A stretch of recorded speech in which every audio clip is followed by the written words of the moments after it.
Right. Learning about command line arguments in Haskell. Looking good.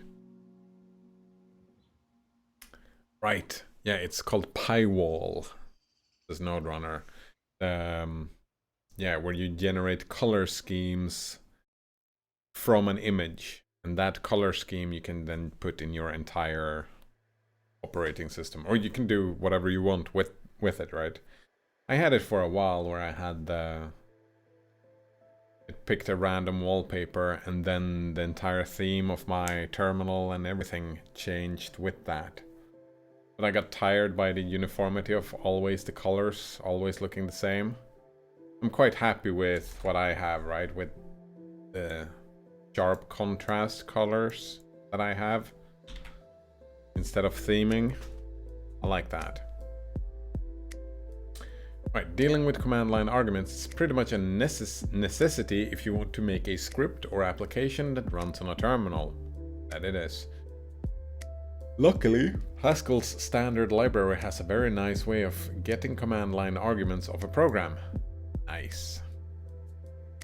In the previous section, we made one program for adding a to-do item to our to-do list, and one program for removing an item.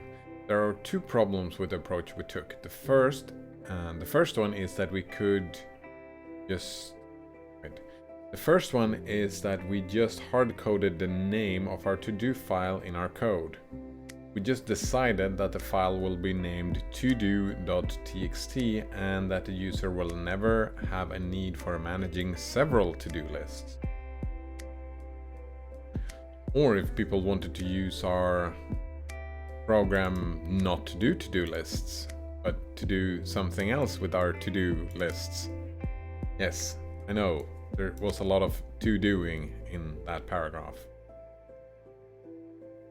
One way to solve that is to ask the user which file they want to use as their to-do list. We used that approach when we wanted to know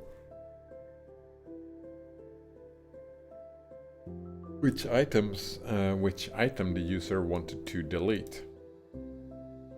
It works, but it's not so good because it requires the user to run a program, wait for the program to ask something, and then tell that to the program. Yeah. I kind of like, I don't like the, what is it called again? Is it just get content? I think that's what it's called.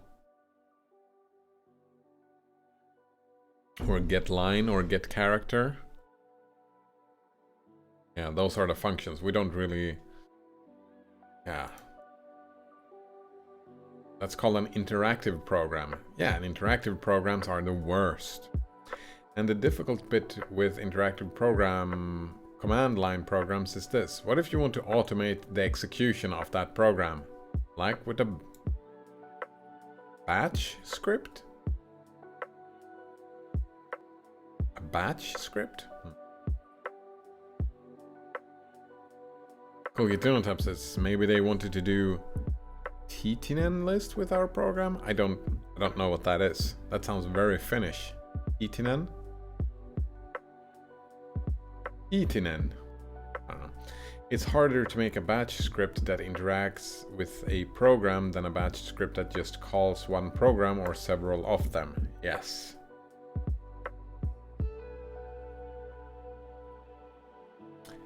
Batch scripts are Windows scripts. Oh. I thought we were in a Unix thing. Hasn't he been talking us being in a Unix environment all the time? Why not call it a shell script? Ah. I first thought it was a misspelling of bash. Like you're doing bash scripting.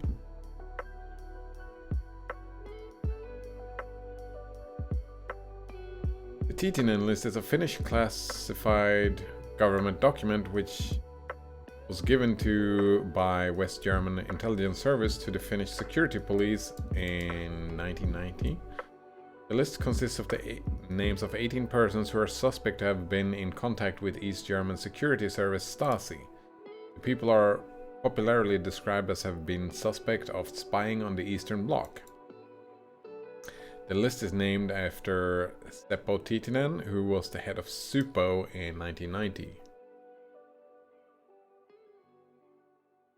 Oh, there's a list of people who were spies, pretty much.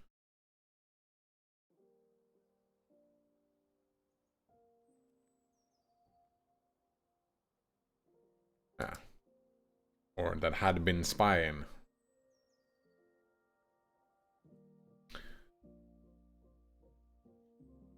All right.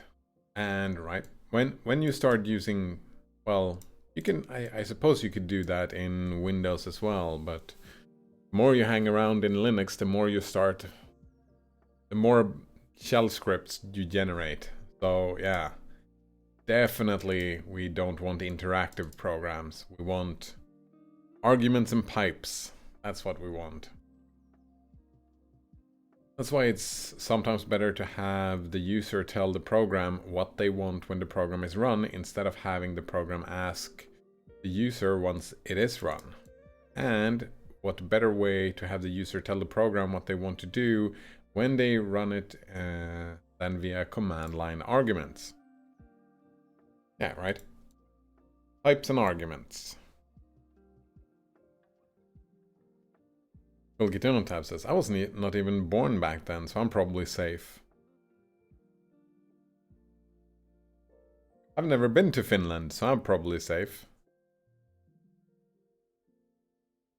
I have been in East Germany, though. I've been in East Berlin as well. Well, after the fall of the wall. Yeah, after the wall fall. Right, the system.environment module has two cool I/O actions. One is getArgs, nice, which has a type of getArgs I/O list of strings. Perfect. And it's an I/O action that will get the arguments that the program was run with and have its contained result a list with the arguments. And then we get progname has a type of get progname IO string and is an IO action that contains the program name. Oh, if you want to call your program recursively? Maybe. Here's a small program that demonstrates how these two work. System environment, data.list, and we have our action here, which is a list of actions. Call GitHub tab says, after. Sure, Stasi agent.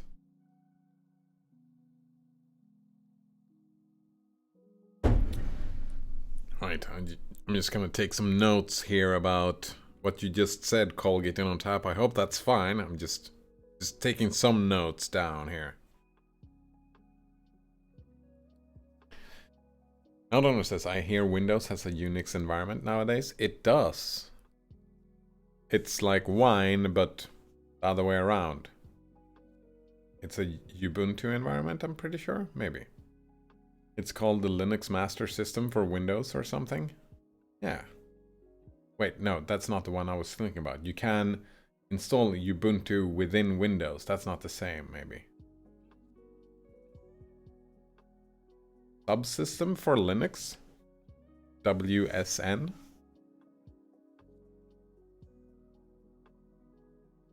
Right, we get args. Right, we bind our list of strings to our arguments, and our progname, we bind our progname. So we got a list of strings, we got a string, and then we just put string length and the arguments are, and then we map. Oh shit, I don't remember. What did map m do? Put string line on the arguments. I don't remember. What was specific about? It's just a function, right? We're mapping an action over a list. Is that the difference? Mapping an action instead of mapping a function, well, an action function, whatever. I gotta remember that. Right, put string on the line, and the program name is, and then we just put it down there. Right, if we just mapped put string on line on arguments, probably wouldn't work. Right, we bind get args and prog name to args and prog name. We say that the arguments are, and then for every argument in args, we do, yeah, exactly, we do this. That's the map m. Finally, we also print out the program name. Let's compile this as argtest. Right, argtest first, second, what? Multi-word argument. Yeah. Multi-word argument.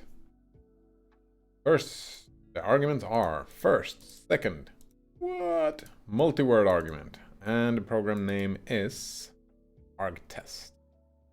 Nice. Nice. Armed with this knowledge, you could create some cool command line apps. In fact, let's go ahead and make one. In the previous section, we made a separate program for adding tasks and a separate program for deleting them. Now we're going to join that into one program. What it does will depend on the command line arguments. We're also going to make it so it can operate on different files, not just to do .txt.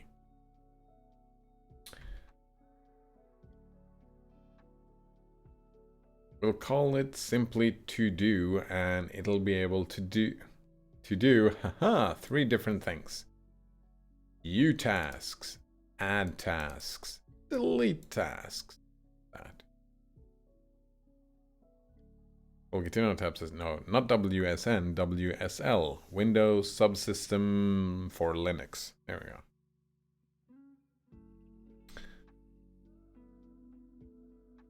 Yeah, I don't see myself using Windows enough to ever be in a situation where I need that.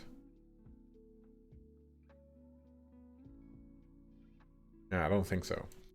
We're not going to concern ourselves with possible bad input too much right now.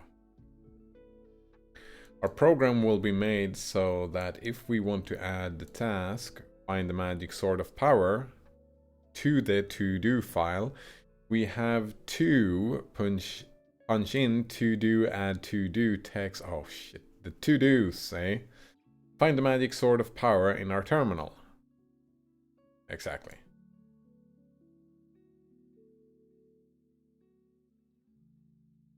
Yeah. That's the name of our program. That's an argument that we're gonna add, and that's our file, and that is what we add.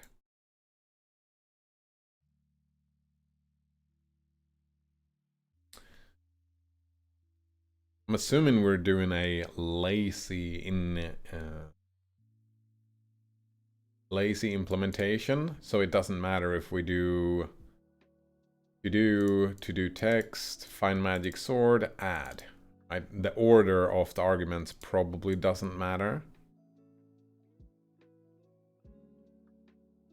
Maybe it does.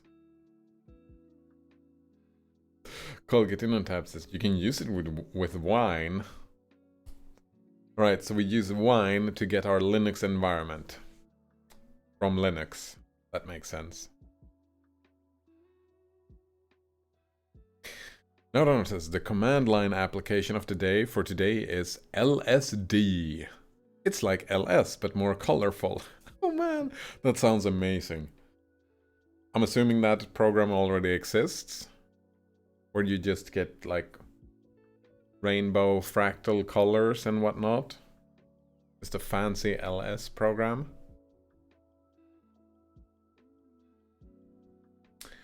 Alright, to view the task, we just view, and to remove the tasks, the index of 2 will do to do remove. Right. What we should also implement, right, is that if we don't give it a text file, then we have the todo.txt as the standard. So you don't have, right? This is a long command to type into our command line.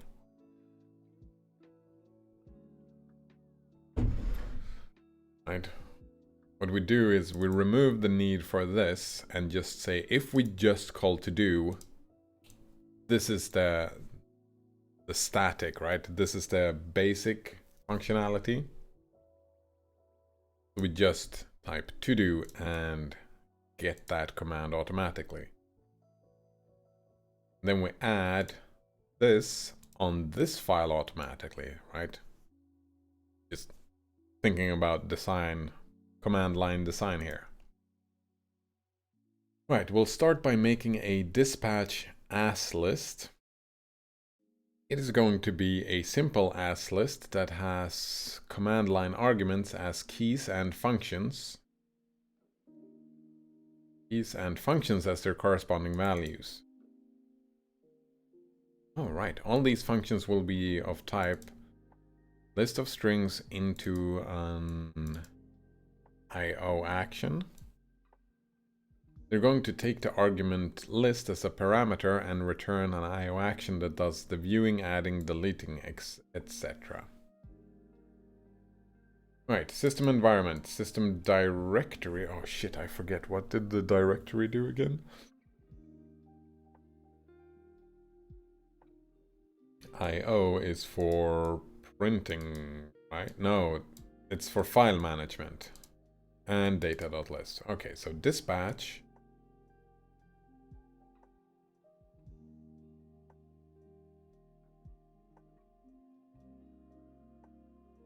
Oh, this is our list. I was like, what is this? Right, it's our list. So add will add, view will view, remove will remove.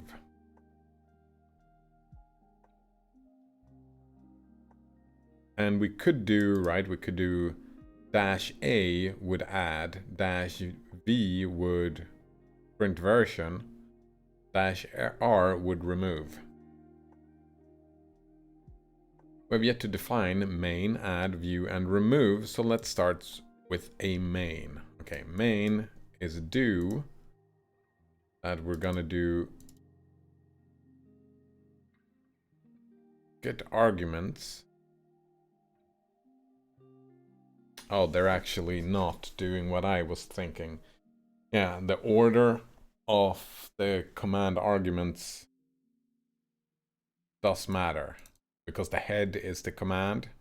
Head is add, view, or remove. Right, let just action. Right, because we don't know if we get a command or no. If we don't get a command, we have to know that. That's why we have to have a just action. Look up command dispatch. And then action arguments. A little bit confusing. We don't have these functions yet.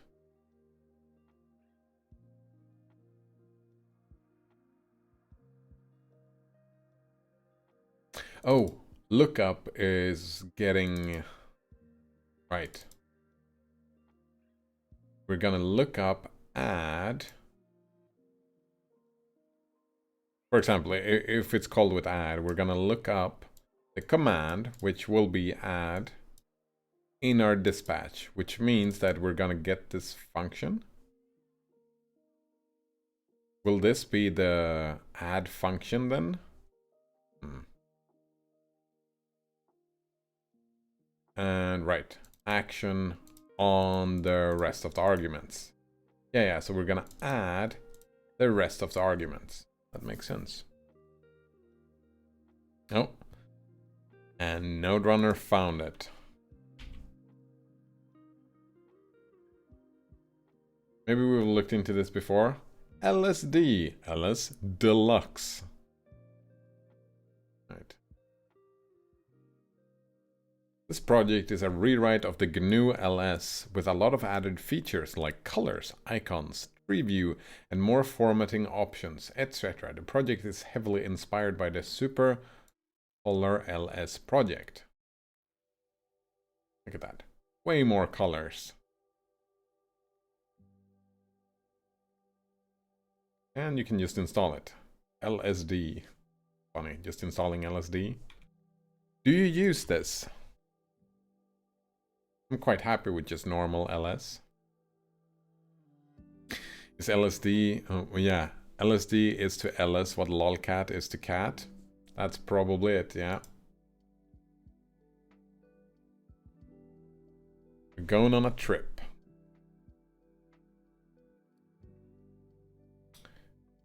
Right. First, we get the arguments and bind them to command and arguments. Yep. If you remember your pattern matching, that means that the first argument will get bound to command and the rest of them will be bound to args. Yep. If we call our program like this, you add... Yeah, exactly. Command will be add and the args will be the arguments.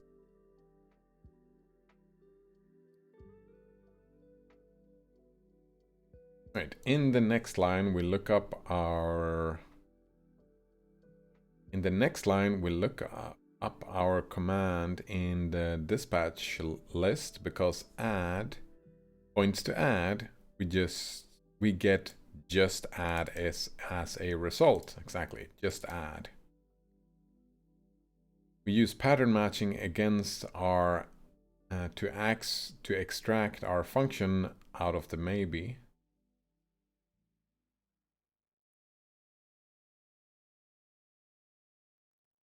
What happens if our command isn't in the dispatch list? Well, then the lookup will return nothing, but we said we won't concern ourselves with failing gracefully too much, so the pattern matching will fail and our program will throw a fit, which is nice, I guess, yeah.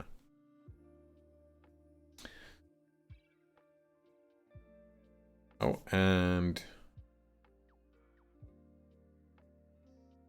Node says you need to pipe LSD to lolcat. Nice.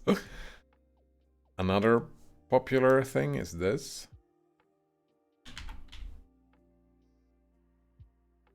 Wait, shit. This was not. This one. Exa. Modern replacement for ls.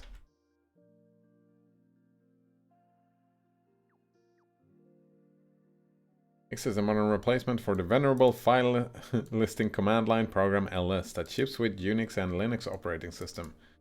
Give it more features and better defaults. Colors to distinguish. I mean, it looks fairly similar, I guess. It has some inode here, which I don't know what that is.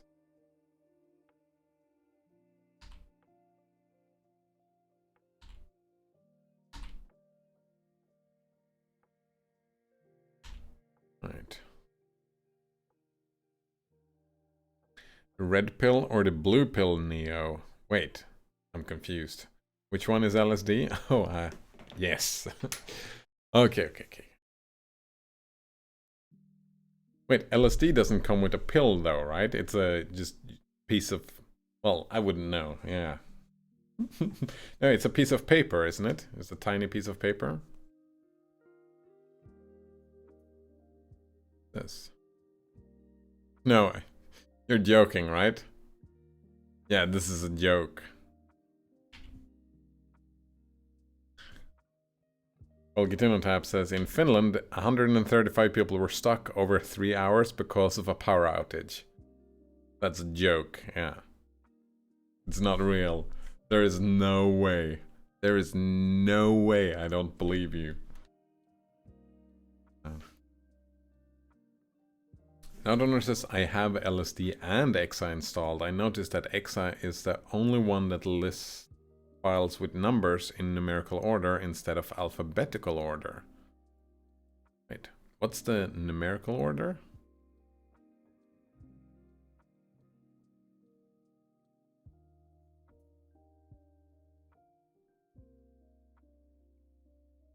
I assume you can just change that though, right? Calling it with certain arguments. You can call both the programs with different arguments.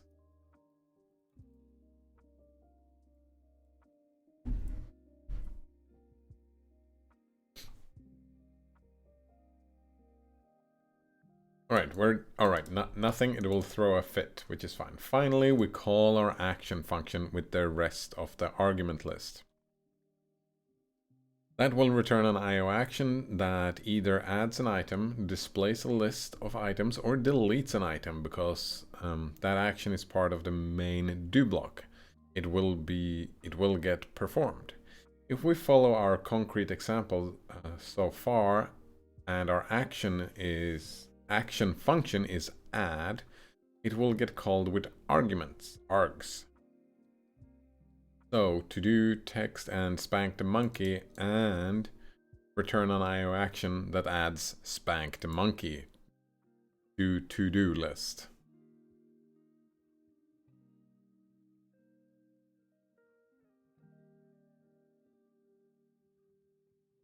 Well, the TTN tab says like 4 comes before 111 in numerical order.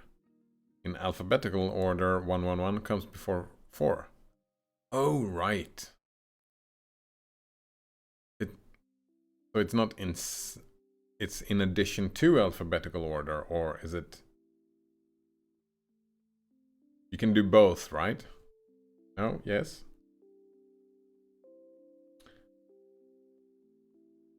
Great.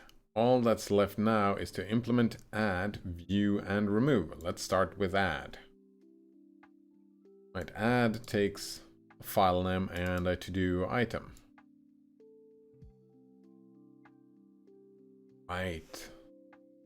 We just append to the file with this file and to-do item and \n. That's adding. Right. The thing I was thinking about, there's a lot of... If you want to make it so that the arguments can be in any order, that's quite a few...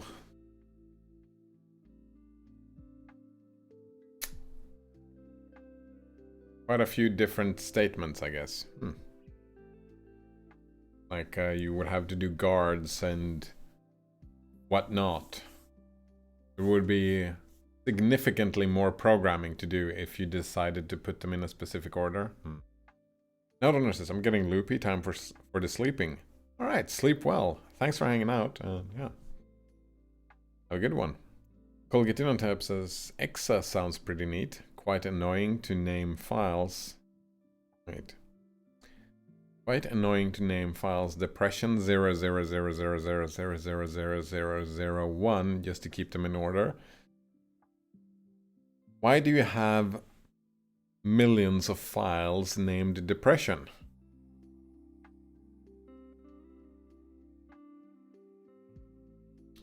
Don't you think that the other programs can do that as well, calling it in on tap? It doesn't do it in out of the box, but they probably have the arguments, right? They probably have the functions to do it. To do, speaking of. If we call our program like to do add do.txt, but wait. Didn't we already check this? Wait. Add will get bound to the command in the first pattern matching of the main block, whereas to do and txt Spank the monkey will get passed to the function that we get from the dispatch list. So because we're not dealing with bad input right now, we just pattern match against a list with those two elements right away and return an IO action that appends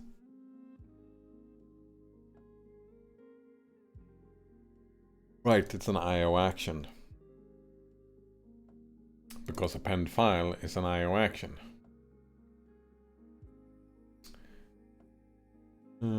That appends that line to the end of the file along with a new line character.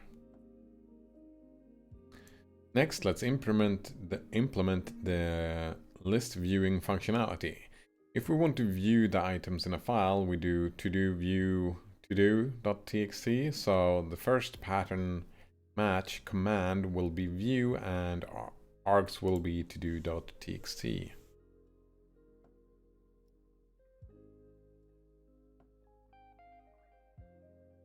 Now Donor says millions. That number is only 1. Right, but it kind of implies, well, millions is not even enough, right, with all those zeros. It implies that you need that many versions of the file named depression, right? You have the file name, and then you put a number at the end for just increasing numbers, I suppose, or just a hash, I don't know. ColGitInnoTap says, I don't, but I know how many depression files I will have, so I have to put more zeros in front than I will need. Right, so you don't do the IP version 4 mistake and just run out. That would suck, right? Running out of IP addresses. Or just running out of the millennium, right? One would think that people who would create stuff for the future would have a little bit more, yeah, thinking about what happens in the future.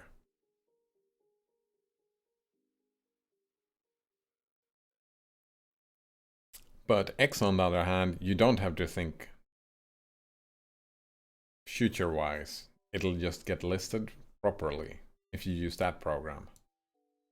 Right. View takes...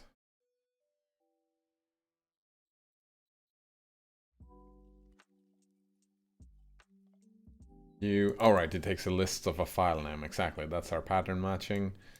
And we're gonna put the contents, we're gonna read, yep. And our tasks, are we gonna get, wait. Right. Because we use this view to decide, to give them a number, right? We did this before, we gave them numbers when we view them. Because we need to view and then delete, right? Instead of doing it interactively, we just view and then we take a number as an argument, like that.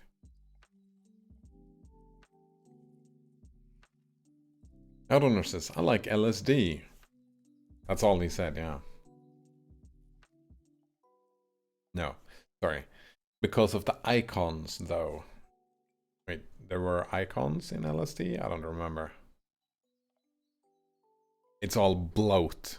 Yeah, LSD, Exa, it's all bloat. I don't need it. Right, we already did pretty much the same thing in the program that only deleted tasks when we were displaying the tasks, so the user can choose one for deletion.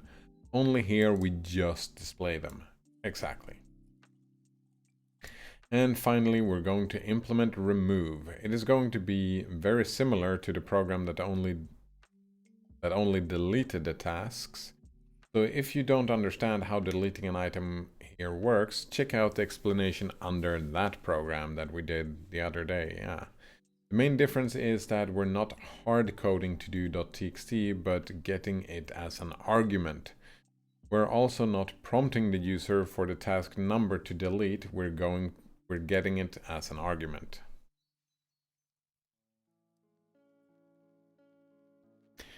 Outowner says LSD is written in Rust, though. Oh, since it's written in Rust, it's not bloat.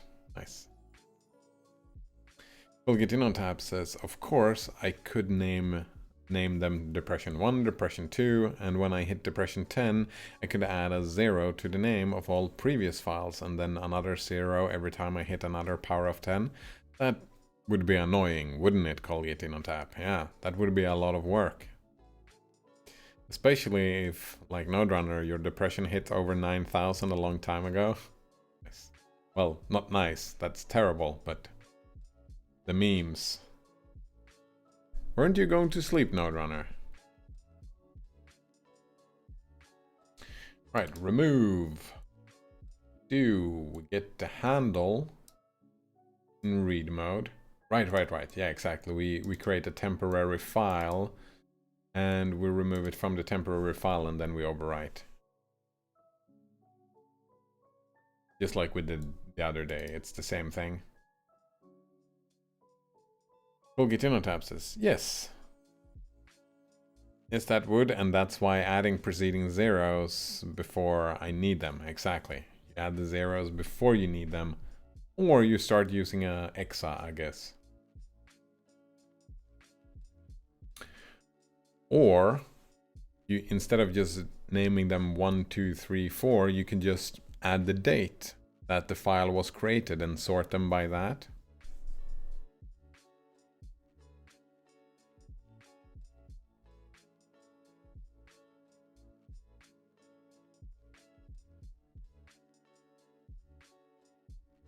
Node owner says, I am going to sleep. Yep, in the future. Oh, wow. I'm going to do that in the future as well. I thought the ing /ing meant present in English.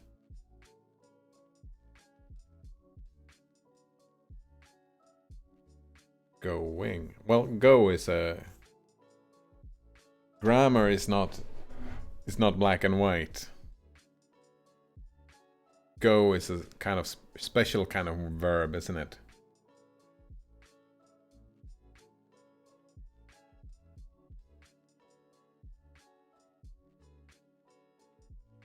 Going to.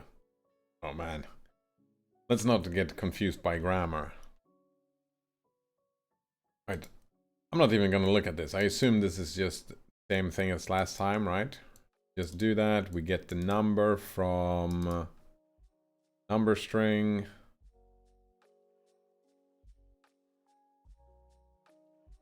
Yeah.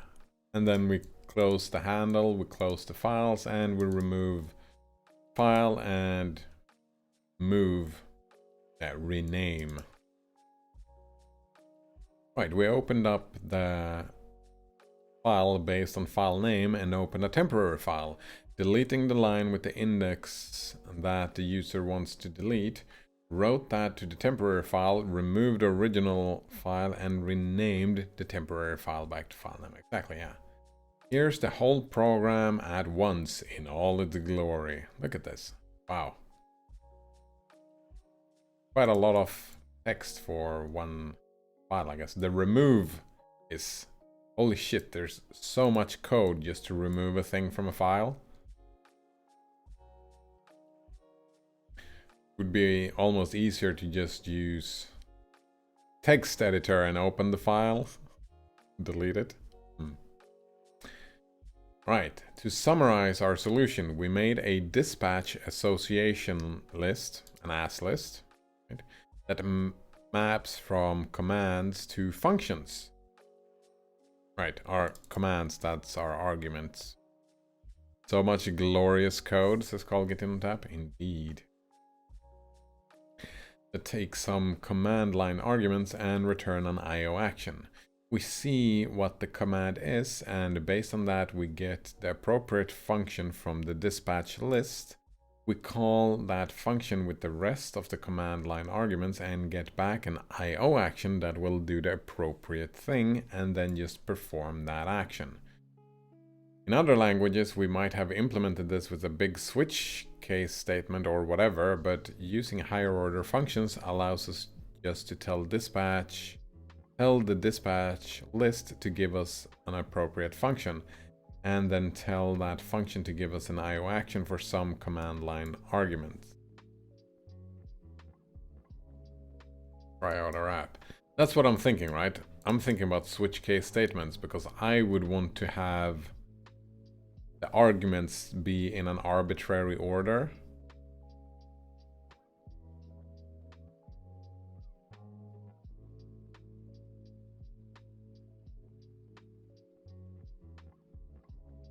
Right, to do that we would just, instead of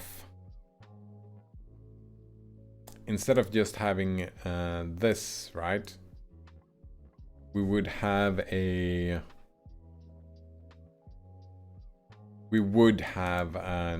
true false check, right? If else guard statement or whatever, right? If add is in the list of right, in our arguments, then add. if view, right, guards, right? If add is in, then add the rest of the, oh shit, the rest of the list would need to be, oh right, we would just nub. We would remove add from the list of arguments and just do the same thing. And we would do the same thing here, right? We would do guard statements where if it had a .txt file, then open that file. Otherwise, just open our normal to-do file like I wanted to, right?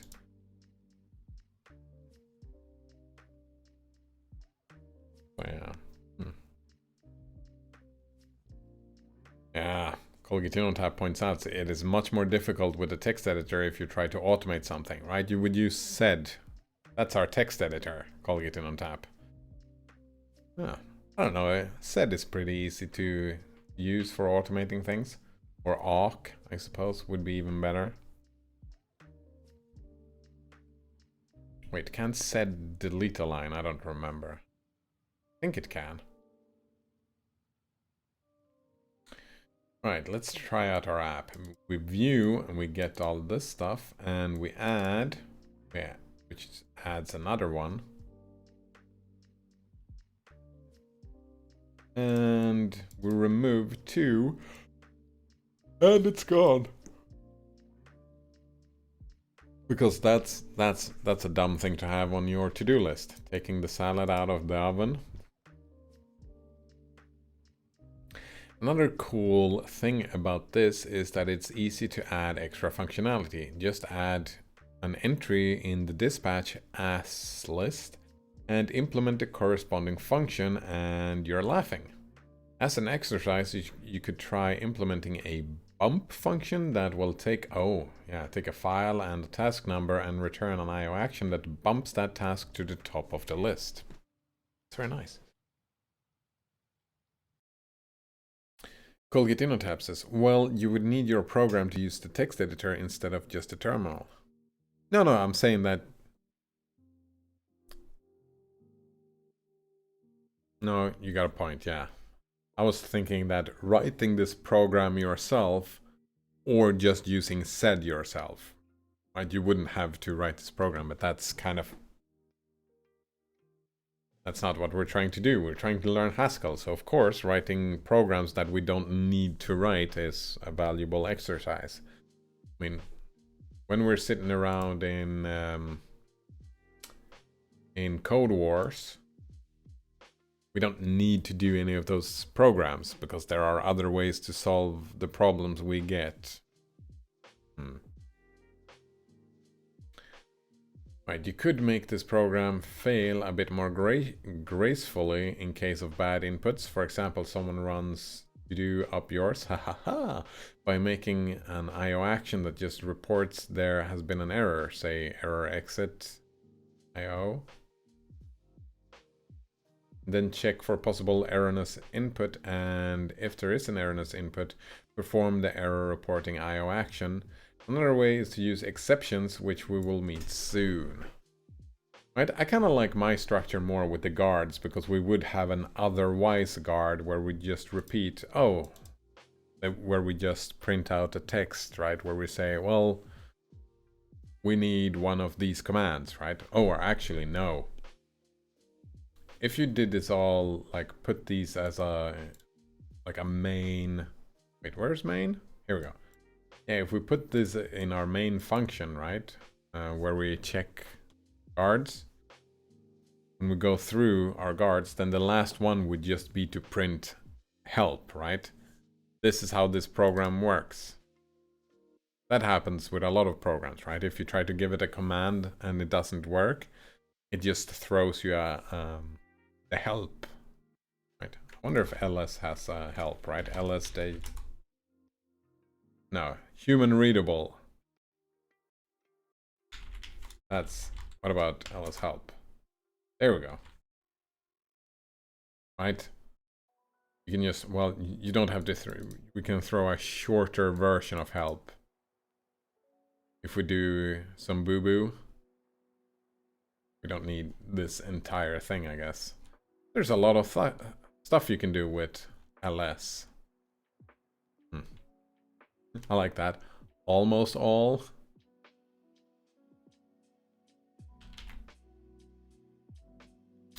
Right, I feel like that's it for today though, yeah. Because we're gonna learn about randomness. Wait, what is this input-output? Why does randomness show up here? I know why randomness show up here. Where else?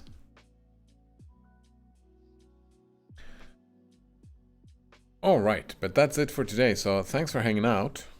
And have a good one, yeah. Cheers.